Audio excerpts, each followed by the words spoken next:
माथे करब चंदन। हरे भैया सुन न हो, जब जब आई भैया पवन रक्षा बंधन, तोहके मिठाई खियाब माथे करब चंदन।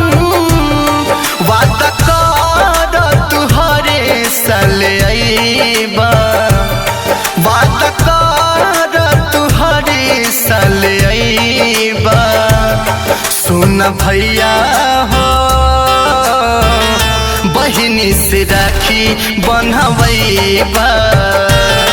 सुन भैया हो, बहिनी के प्यार न भूलैबा।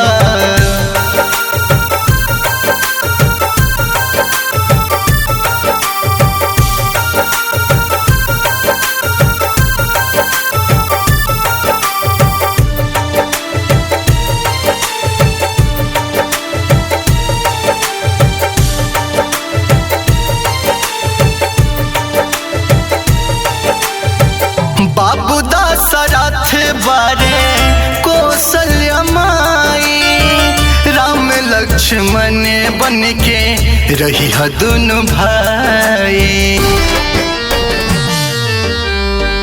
बाबू दशरथ बारे कौशल्या माई, राम लक्ष्मण बन के रही दुनु भाई।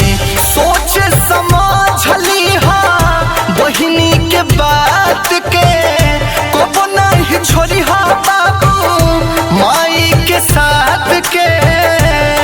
इनका बगिया में आग न लगई हा, इनका बगिया में आग न लगई हा।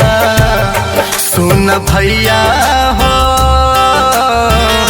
बहिनी से राखी बन्हबैबा। सुन भैया हो, बहिनी के प्यार न भूलैबा।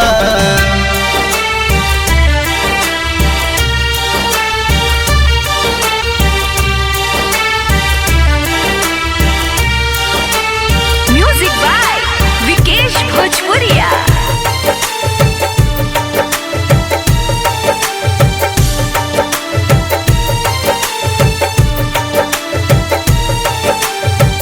भूल नहीं पाइब भैया तोहर दुलार के, माई बाबूजी के देहल ममता और प्यार के। ए भैया भूल नहीं पाइब भैया तोहर दुलार के, माई बाबूजी के देहल ममता और प्यार के। रोई रोई कहे तोहसे छोटक बहनिया, तोहरे गोदी में भैया अब तो रहे निनिया। वादा कर तुहरे साले अइबा, वादा कर तुहरे साले अइबा। सुन भैया हो, बहिनी से राखी बन्हबैबा। सुन भैया हो, बहिनी के प्यार न भूलैबा।